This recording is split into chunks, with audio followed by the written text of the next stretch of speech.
pay you on Friday for a hamburger today.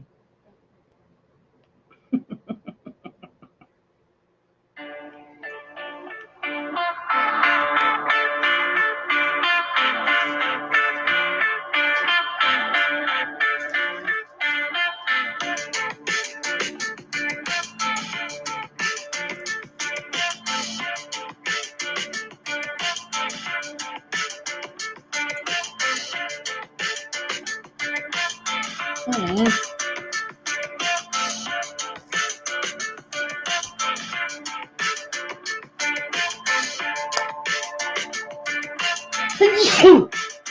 Excuse me. Thank you.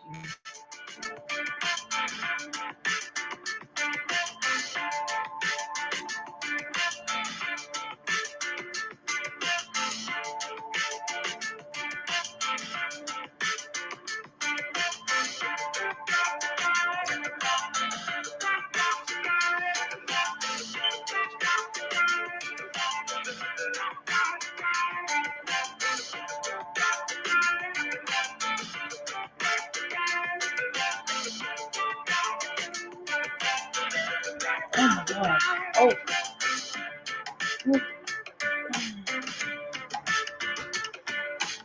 Oh.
What's up? What's up? What's up, you guys? Look, we are here for just a quick drop.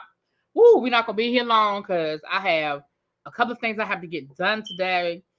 I just got invited to a situation, and then we got the celebration going on. But baby, shout out to one of my subscribers. I don't want to say their name because they sent me an email, and of course their email had their government name on it, and I don't want to call out somebody's government name if that's not the name they use on YouTube. But you know who you are if you in the bushes or if you watching this on the replay. Thank you so much for sending me this article, and shouts out to you. Y'all know how much we like to talk about the bishop over here. Okay. Now, the party is gonna be at 8:30. I know I keep changing the time, but I had moved it up, but now I gotta move it back. Because like I said, I just got a phone call. A friend is in town and they're gonna have a drink. And I said, listen, I can't stay long, but I'll come through and have a drink. So when I get off of here, I'm gonna go do that and then be back here. So I had to push the party back. But anyway, that's why it is what it is, y'all. It is what it is. So thank you, Francois. So let me say hi to everybody as you guys are coming in the room. What's up? Hey, Mr. Willie Brown. Mwah. Yes, happy holidays to you. Lemon Kush. What's up? Zoe. LaDonna. Hey, Shantia. What's going on? Sam J. What's up, Danny? Make sure when you come in the room, hit that like. Yes, hit that like button, please, and thank you. You passed all your glasses. Yes, honey. Congratulations. Now you can enjoy your holiday. Don't have to stress or mess. Okay. Hey, Francois. I love saying your name, Francois. What's up, Tracy? Shed. Hey, love. Hey, Sharice. The bishop needs to stay off the internet. And at this point, well, this ain't even the internet, honey. He need to just stop. He needs to just stay in the home. He need to put himself on house arrest. That's what he need to do. He need to put himself on house arrest. He needs to just stay home, and put himself on house arrest because clearly he just ain't doing this right. He just ain't doing this situation right. Okay. Hey Jay, what's going on? Let me share this out, and then we're gonna go ahead and dig into. Excuse me. We're gonna go ahead and dig into this, honey.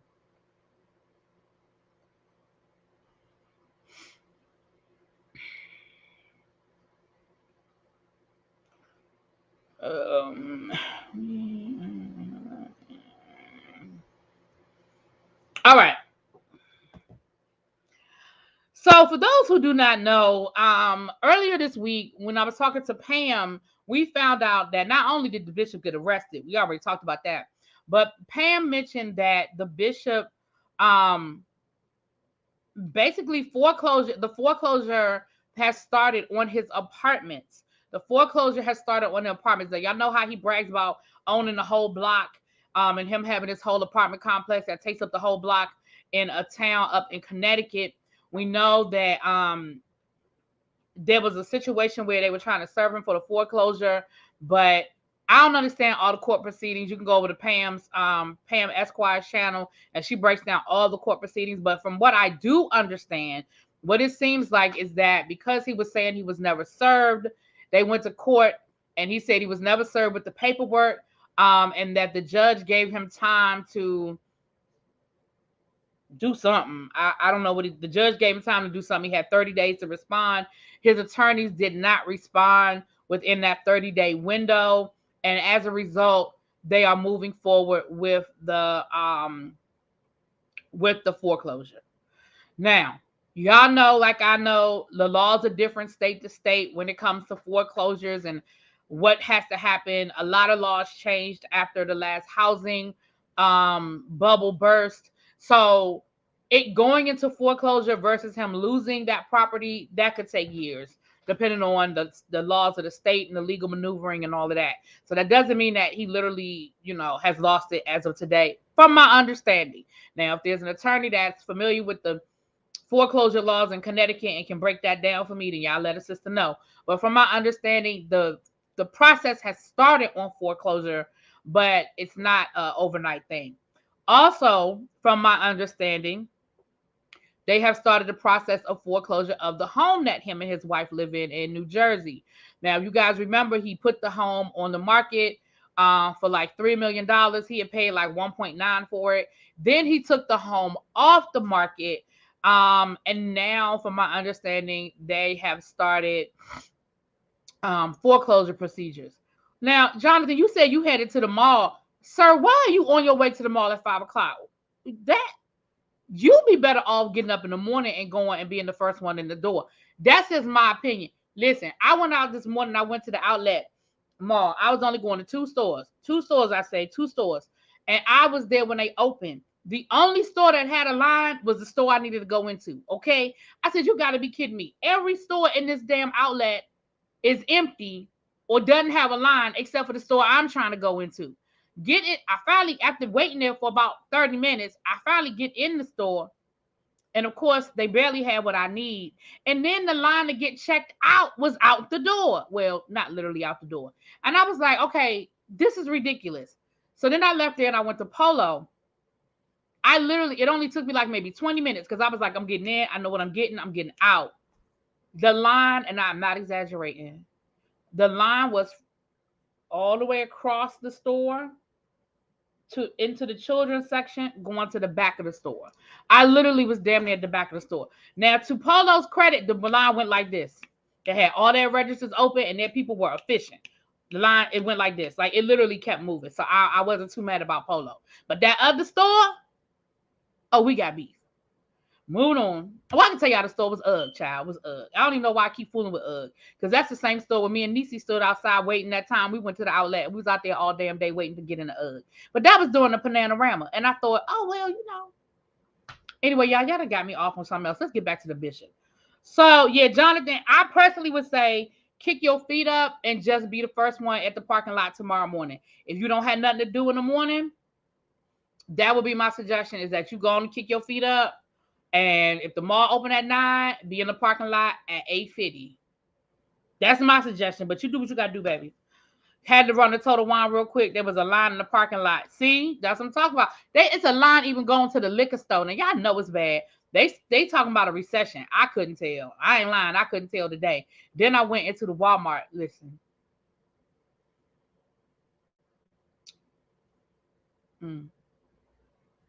I need y'all to know that 2 out of the 3 stores I went to today were for my parents and not for me. So anybody who ever want to question that I'm a good daughter, because UGG wasn't for me and Walmart wasn't for me. It was for my mama and my daddy. The only store that was for me was Polo. Just let the record reflect. Let the record reflect. It wasn't for me. Anyway, let's get into this Bishop Whitehead child. So one of my subscribers sent this article to me today because y'all know he was arrested earlier this week. And just as we predicted, he has not been quiet since. He has gone live every day since he was released on his own recognizance. He did the first live saying that he was innocent, and I feel like he threw a veiled threat at one of the people that's in his indictment. He went live the next day talking about some no weapon formed against me shall prosper.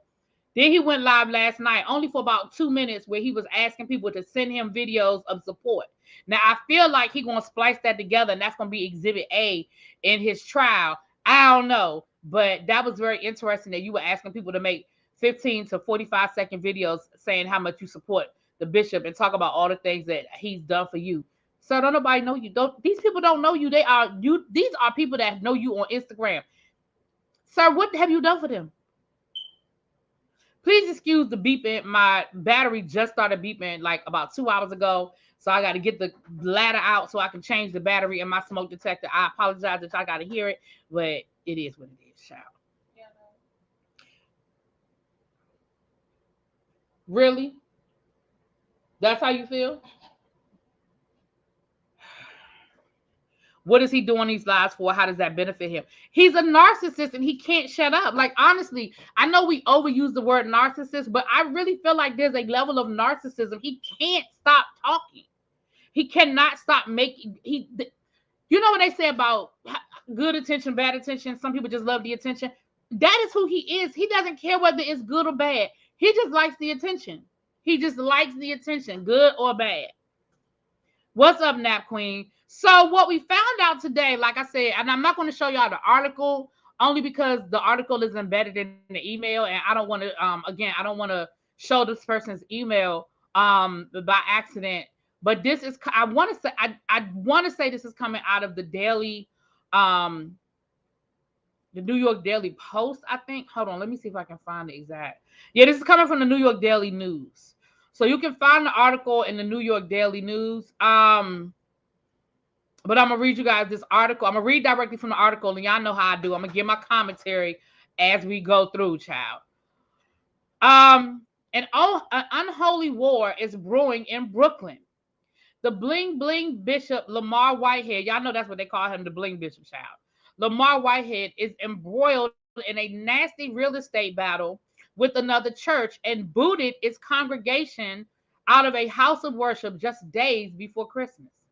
The legal fight over a Canarsie church building is the latest chapter in the saga of the flashy cleric who was indicted on federal fraud and extortion charges earlier this week. So this article is recent. This article is from yesterday, I believe. Either yesterday or today. Hold on, let me double check the date. I think yesterday or today.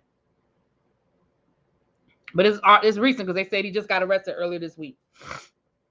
On December 14th, Whitehead had a work crew change the locks on the Glory of God Global Ministry Church on Foster Avenue near East 59th Street in what the church lawyer Nicholas Yokos referred to as one of the most brazen illegal commercial lockouts I've seen in over a decade of practice.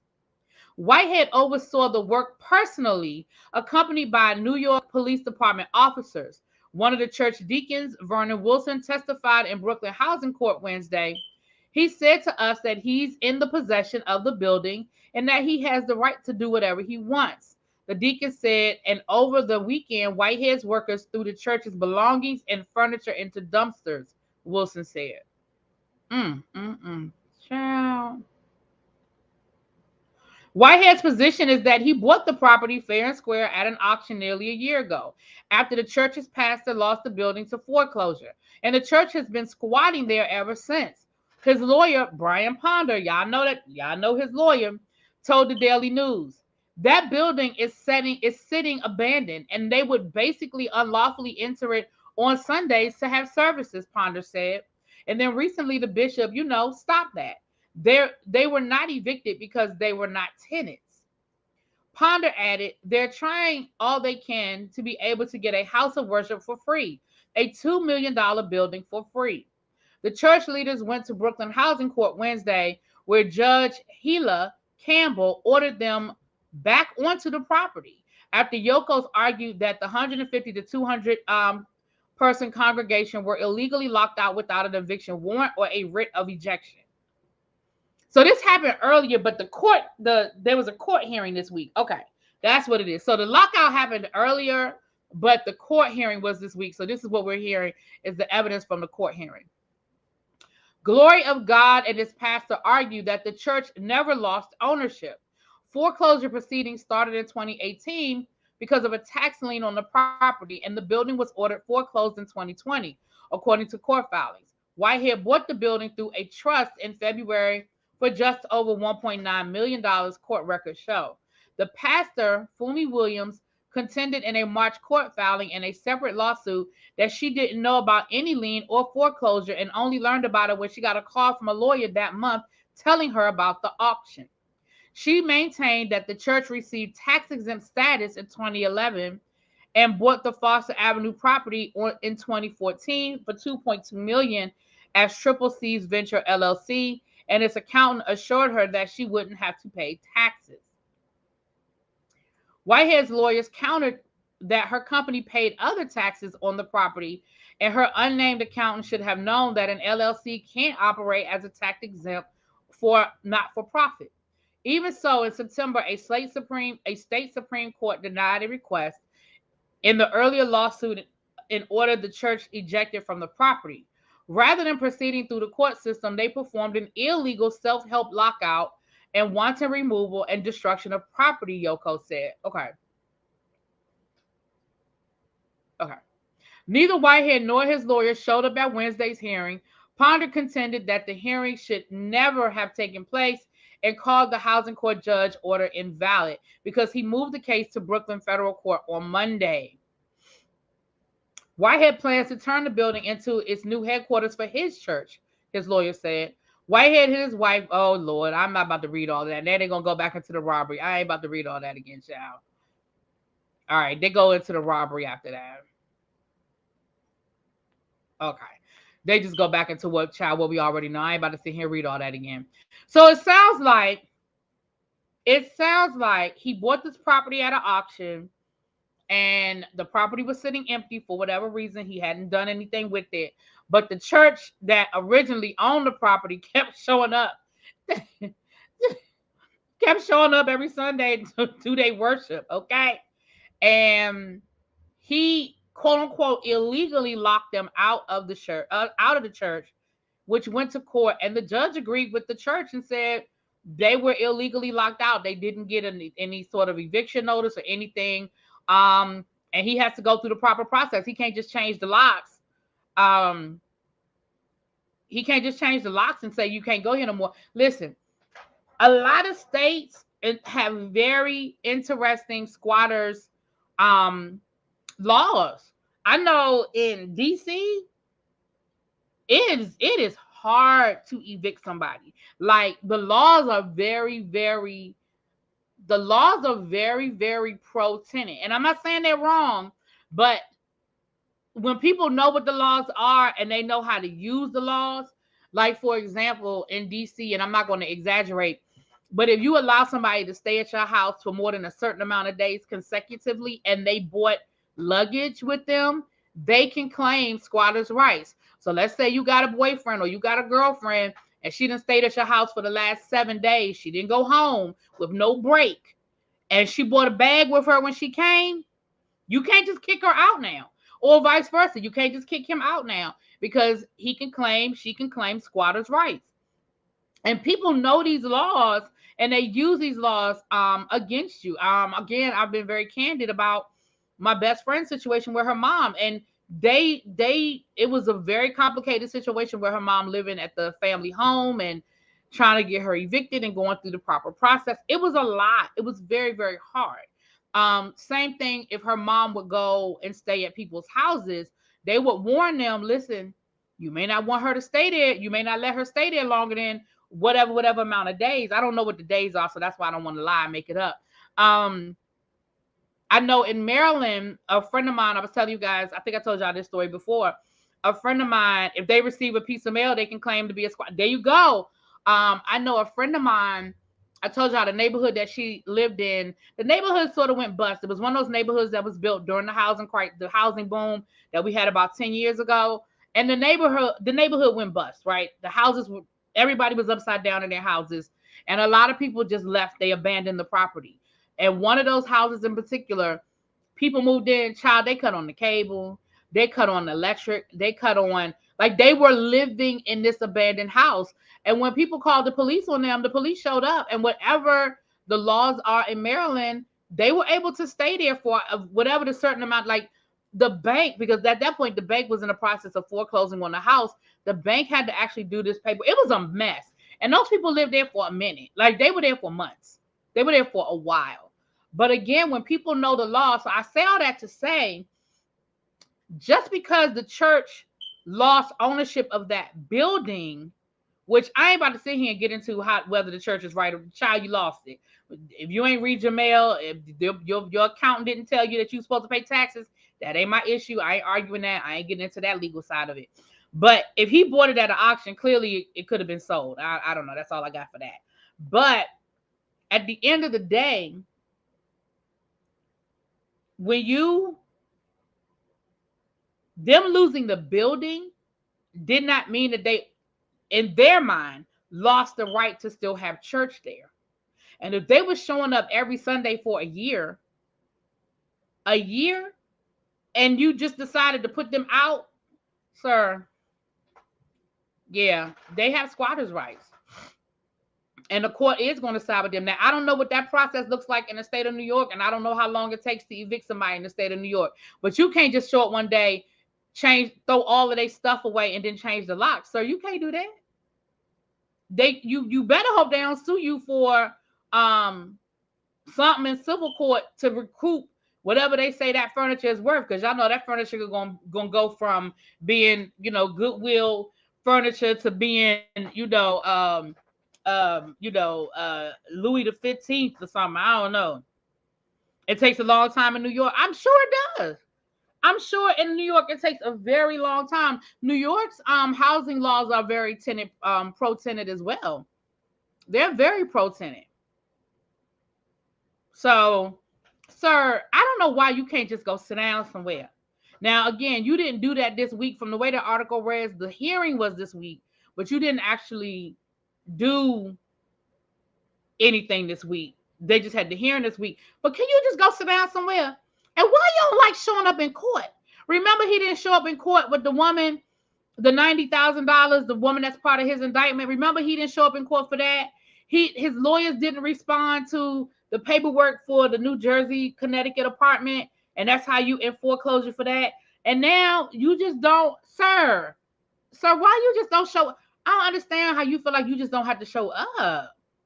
Like, what do you think that if you don't show up, it's going to be like nothing's going to happen if you don't show up? Is that what you think? Yeah, Starbell says a long time tenants have more rights. Yeah. I know New York is very pro-tenant. I mean, we know that when you look at the what is it called? The ceiling, where the rent can only go, they can't raise the rent but so much, and that kind of stuff. The word is escaping me what I'm looking for right now, but I'm sure y'all will put it in the chat. Y'all know what I'm talking about. Rent control. Yeah, the whole rent control laws in New York, they're very pro-tenant. Well, the laws themselves are pro-tenant, but we know people know how to get around the laws, child. But anyway, yeah, so anyway, child, he showed up, him and his people, they showed up to them people church and threw all their stuff away and then changed the locks. I would be interested as well to see if he had any conversation. Hey, Miss Baything, I would be interested to see if he had any conversation. Like, did he send them letters? Did he show up? Did he try to talk to the pastor and say, listen, you know, yada yada yada? Or did he just decide to just show up one day and throw them out? Like, I would be interesting. I would be interested in finding that out. What y'all think? Y'all think he called them people and tried to talk to them people? Or y'all think he just showed up and just started throwing stuff away? I feel like he probably just started throwing stuff away, y'all. He probably asked for 50K. Ooh. But what I also find interesting, and let me go back. Let me look at my timeline for a second. Hold on. Let me go back to this article for a second. Hold on. He bought it in.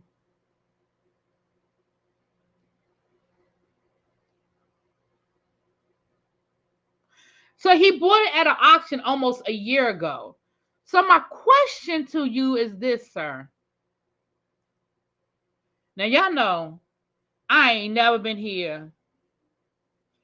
I ain't never been here to try to spend nobody else's coins because I don't want nobody spending my coins, okay? So I don't be trying to spend nobody else's coins. But this is my question.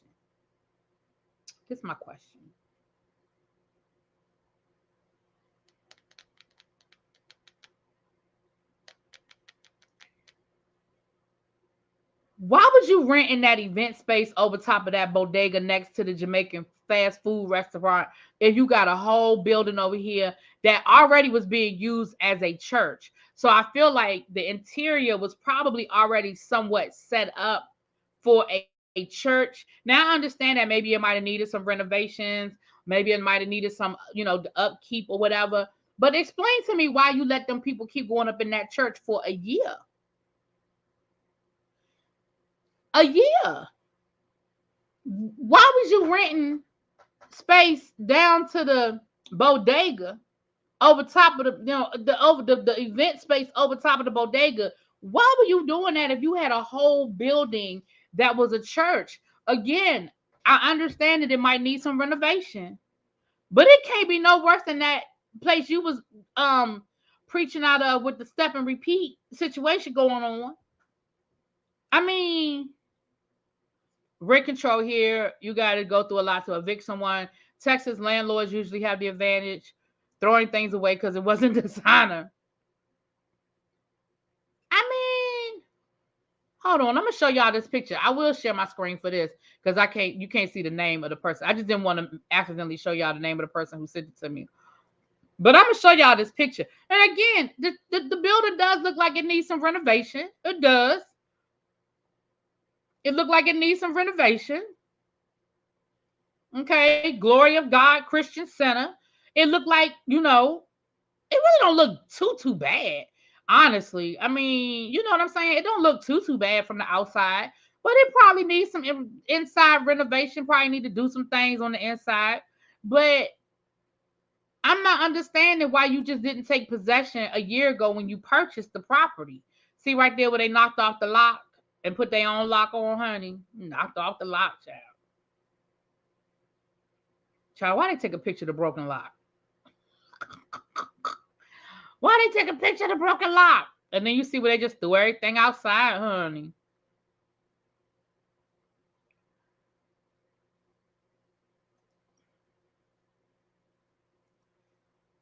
Looks like an abandoned building. They said that they only went in there on Sundays when it was time to go to church. But that tells me that y'all knew that. Let me say this. Let me be fair for a minute. Let me be fair. That tells me that y'all knew that wasn't your building no more. Because if y'all only showed up on Sunday just to have church service, don't no church. Well, I ain't gonna say no church because Lord knows that's a strong statement. Let me not say that. But most churches have things going on other than just on Sunday. So the fact that y'all only showed up on Sunday, that's the way the article read. The article read that they showed up on Sundays. Tell Mel I said, mwah. He was forced to pay that bail and now he can't afford the room above the bodega. So, boom, he put them out. Child, look. Well, he didn't have to pay no bail. But remember, the bodega put him out. After that incident where he put his hands on that woman, After the incident where he put his hands on that woman, the bodega was like, yeah, that's a wrap. You can't come back here. He's been preaching from home ever since then. That's why he got them pictures and he done did that old background and had that old, he done fixed up the background so he could preach. That's what he been preaching from Sunday. He talking about him and his church need to take a break because it's just too much, stuff going on and people coming by there or whatever. No, sir. No. The people who own that event space was like, it's too much negative attention coming to them. It's too much going on. People just showing up and they were like, no, sir, we don't want your money here. So he was squatting. No, little baby, he wasn't squatting. The bail was $500,000, but he didn't have to pay it. If he violates the terms of the condition, then he has to pay it. But no, he didn't have to pay it.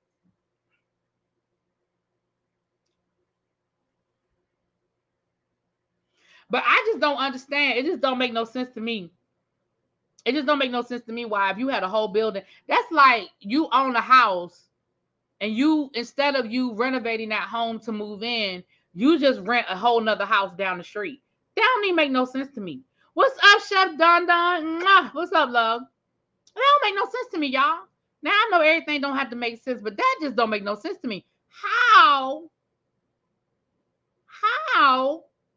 you paying to rent an event space to have church, but you own a whole church down the street? Whitehead was only renting the event space on Sundays.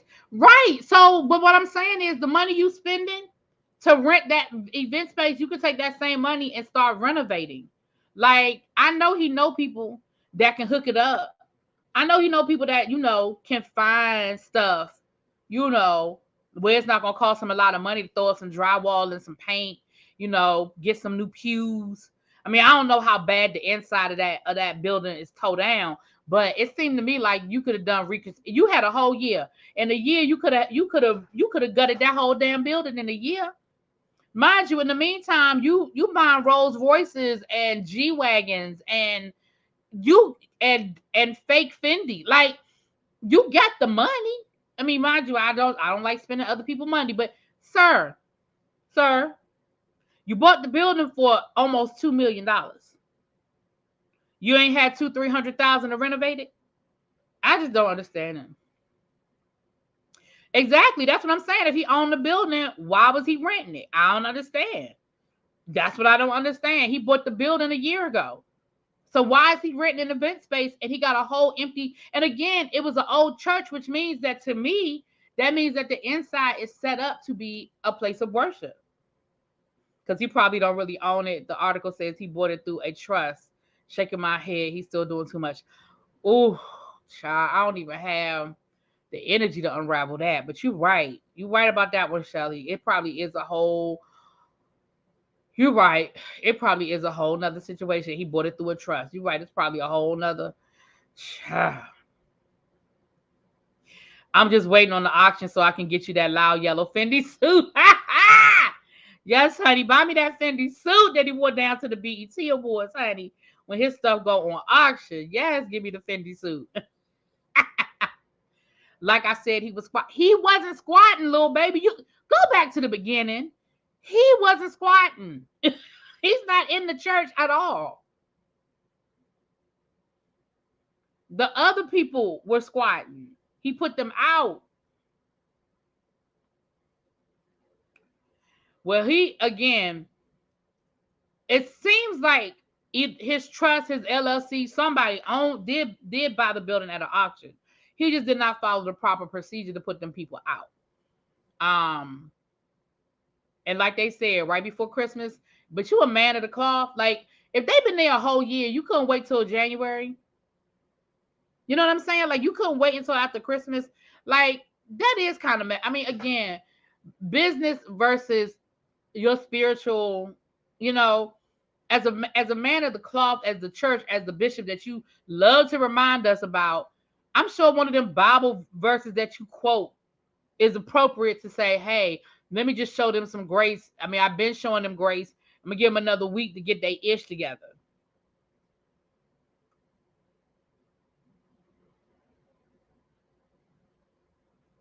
He's not a man of the cloth. Allegedly, he's a man of opportunity. Child. Child. So that was my little tidbit, that was my little Bishop Whitehead news for the day, child. I mean,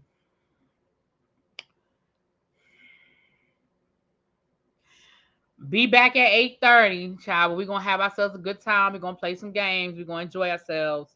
Um, like I said, I had to push the time back because I gotta run out of here in about an hour and go catch up with some friends and have a drink. I told them I couldn't stay long, but they're out there in from out of town and they're celebrating a birthday. So I said I'll go by, have a drinky drink with them. But I will be back. I will be back because I didn't want to cancel the party. Because if I don't do it tonight, I probably won't be able to do it till after Christmas. So I didn't want to cancel it. But I did have to push it back, child. Child, he can't even, you're right, he can't quote scripture correctly. They told me that if you go back and look at his old Bible studies that he used to do online, that he used to mess up all the scripture, child. He used to quote all the wrong scripture. I said, I need to go find one just so we can. I need to go find one of his old Bible. He probably took them all down now, but I do need to go find one of his old Bible studies, and I need to fact check the scriptures. I'm gonna have Ebby up here to help me and Jonathan to help me fact check the scriptures as he going through it, child. I don't know where y'all is. I told him happy birthday. I sent him the link. I don't know if he'll come over or not because he's celebrating, child. Y'all's probably 2 sheets to the wind by now. He probably been celebrating his birthday since last night. Okay. All right, y'all. This is gonna be a quick drop, and I will see. Hopefully, I'll see y'all at 8:30. He sound like Medea quoting scriptures, child. I think Medea is more accurate than he is, child. But you're right. All right, y'all. I'm out. I'll talk y'all later. Bye. Eddie said I can tell you now he wrong and he ain't even said nothing yet. Facts.